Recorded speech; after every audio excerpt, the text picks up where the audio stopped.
നമസ്കാരം കൂട്ടുകാരെ, ഞാൻ ഗൗരി. നമുക്കൊരു കഥ കേട്ടാലോ? നമ്മുടെ കഥയുടെ പേരാണ് ബുദ്ധിമാനായ ആട്. ഒരിക്കൽ ഒരാട് വഴി തെറ്റി കാട്ടിലെത്തി. കാടിന്റെ പച്ചപ്പ് കണ്ട് ആടിന് വല്ലാത്ത കൗതുകം തോന്നി. ഹായ്, എന്തു ഭംഗിയാ! നിറയെ ഇളം പുല്ലുകൾ. പുല്ലും തിന്ന് വയറു നിറഞ്ഞ് തല ഉയർത്തിയപ്പോ ആടിന്റെ കൊമ്പുകളിൽ ഇലകളും വള്ളികളും കുടുങ്ങി. ഇപ്പോൾ ആടിനെ കണ്ട ശരിക്കും ഒരു ഭൂതമാണെന്നേ തോന്നും. ഓ, വല്ലാത്ത മയക്കം. അങ്ങോട്ട് ചാരി നിൽക്കാം. നാട്ടിലെ ആളല്ലേ, താനിരിക്കുന്ന സ്ഥലം ഗുഹയാണെന്ന് അതുണ്ടോ അറിയുന്നോ? കുറച്ചു കഴിഞ്ഞപ്പോൾ ഗുഹയുടെ ഉടമസ്ഥനായ സിംഹം അവിടെ എത്തി. ഏതായി പുതിയ ജന്തു? ആ ഭീകരൂപം കണ്ട് സിംഹം ആദ്യം ഒന്ന് പതുങ്ങി. എന്നിട്ട് ഉറക്കെ അലറിക്കൊണ്ട് ചോദിച്ചു, ആരാണ് എന്റെ ഗുഹയിൽ? എന്റെ ഗുഹയിൽ കയറാൻ ധൈര്യമുള്ള മറ്റൊരുവനോ? ഇത് കേട്ട് ആട് ശരിക്കും പേടിച്ചു. എന്തായാലും മരിക്കും. രണ്ടും കൽപ്പിച്ച് ആടും ശബ്ദം ഉയർത്തി. അത് ചോദിക്കാൻ നീ ആരാടാ? ആ ചോദ്യത്തിൽ തന്നെ സിംഹത്തിന്റെ ധൈര്യം ചോർന്നു. ഇവനാട് ചില്ലറക്കാരനല്ലല്ലോ. അങ്ങനെ സിംഹം സകല ശ്വാസവും ഉള്ളിലേക്ക് എടുത്ത് ഒരൊറ്റ അലർച്ചയായിരുന്നു. ഞാൻ കാട്ടിലെ രാജാവ് സിംഹം. എന്റെ ഗുഹയിൽ നിന്നും വേഗം പുറത്തിറങ്ങാൻ ഉടനാട് ചോദിച്ചു. അപ്പൊ നീയാണല്ലേ സ്വയം രാജാവെന്ന് പറഞ്ഞെടുക്കുന്ന സിംഹം? നീ രാജാവെങ്കിൽ ഞാൻ ചക്രവർത്തി, സകല കാടുകൾക്കും രാജാവ്.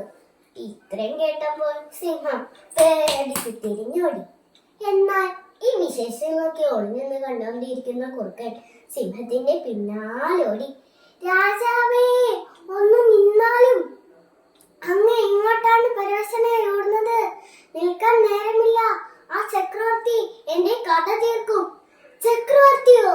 അതെ, അങ്ങനെ ഒരു ജന്തു എന്റെ ഗുഹയിൽ കയറി ഇരിപ്പുണ്ട്. ഇനി ഈ കാട് രക്ഷയില്ല. രാജാവില്ലാത്ത മറ്റേതെങ്കിലും കാടുകളിൽ പോയി നോക്കട്ടെ, സിംഹം പറഞ്ഞു. പ്രഭോ, അങ്ങേ ആരോ പറ്റിച്ചതാ. സത്യം എന്തെന്നറിയാൻ ഞാൻ പോയി നോക്കിയിട്ട് വരാം.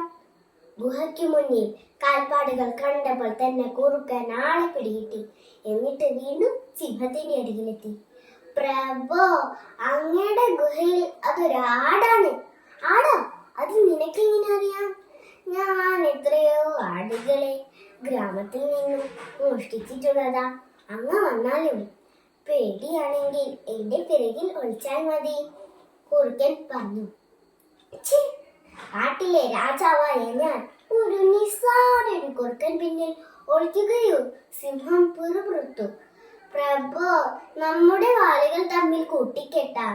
ആ ജന്തു തിന്നുകയാണെങ്കിൽ ആദ്യം എന്നെ തിന്നോട്ടെ. ഗുഹയ്ക്ക് മുന്നിൽ കുറുക്കനെയും സിംഹത്തെയും ഒരുമിച്ച് കണ്ട ആടിന് ഒപ്രാളമായി. അവരുടെ വാലുകൾ തമ്മിൽ കൂട്ടിക്കെട്ടിയേക്കുന്നപ്പോൾ കാര്യം പിടികിട്ടി. അപ്പോ ഈ പീറ കുറുക്കന്റെ ധൈര്യത്തിലാ സിംഹം വന്നിരിക്കുന്നത്. കാണിച്ചു കൊടുക്കാം. ആട് മനസ്സിൽ മന്ദരിച്ചു. ആടിന്റെ സൂത്രം മനത്തറിഞ്ഞ കുറുക്കൻ കളിയാക്കിക്കൊണ്ട് ചോദിച്ചു, എപ്പ എത്തി ചക്രവർത്തി? ബുദ്ധിമാനായ ആട് വിട്ടുകൊടുത്തില്ല.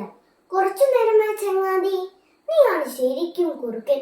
ഒരു സിംഹത്തെ തിന്നാൻ വന്നപ്പോ നീ രാജാവിനെ തന്നെ കൊണ്ടുവന്നു. എന്താ മടിച്ചു നിൽക്കുന്നത്?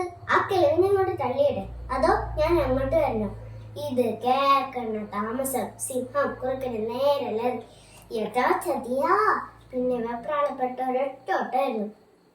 വാലി കെട്ടിയ കുറുക്കന്റെ കാര്യം പിന്നെ പറയണ്ടല്ലോ. ആടത് കണ്ട് ഓർത്തോർത്ത് ചിരിച്ചു.